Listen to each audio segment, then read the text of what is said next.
it's it occurred to me that it has occurred to me that a lot of times when somebody starts out a campaign against something, what actually happens is that they end up promoting what they're trying to attack. Okay. One of the worst or best examples of this is Terry Ricolta's campaign against Married with Children. She saved that show.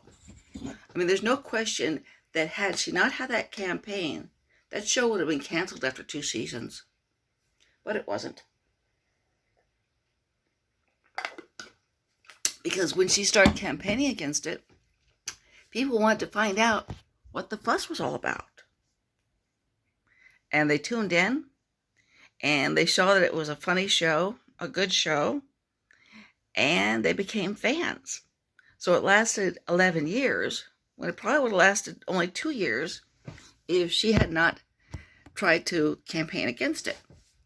Okay, now the National Organization for Women was upset because 100 entities filed a suit to be not covered by the contraception coverage that you were supposed to give under under the marketplace, under the plan during the Obama administration.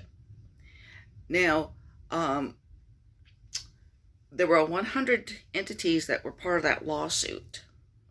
And when people wrote about it and were upset about it, okay, now called them the Dirty 100.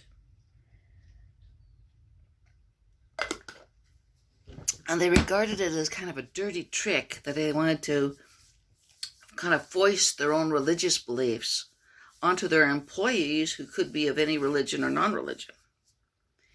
Now, there was an opt-out provision in that plan. They could have just said it, we opt out, and so none of their funds would go to any contraception coverage. The problem with it, though, is that it would automatically trigger that coverage from the government, and they didn't want to have anything to do with, contraception coverage. Okay, now, the odd thing about this, though, is that while there were 100 entities in that lawsuit, every single article focused on one entity, the Little Sisters of the Poor. And the reason they focused on this one entity was because the Little Sisters of the Poor were doing a lot of good work and helping elderly, impoverished, sick, often dying people. My guess is that after that, more people started probably contributing to the Little Sisters of the Poor and trying to help them out because this publicized their work. Okay. Now, another example, in the 1930s, and they put out a series of films trying to warn people about the dangers of marijuana use.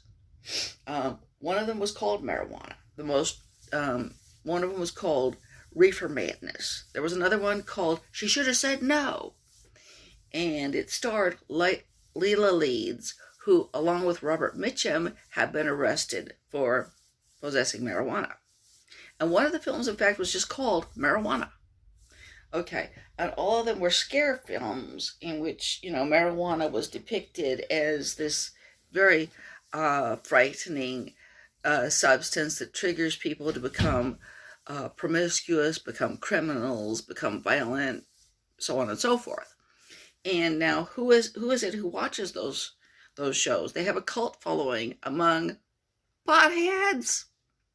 People who like marijuana also like to watch shows depicting marijuana as, scare movies warning people against marijuana. So whenever you start a crusade against something, you've got to always think, what is this going to do? Is it going to backfire? Because a lot of times those crusades backfire.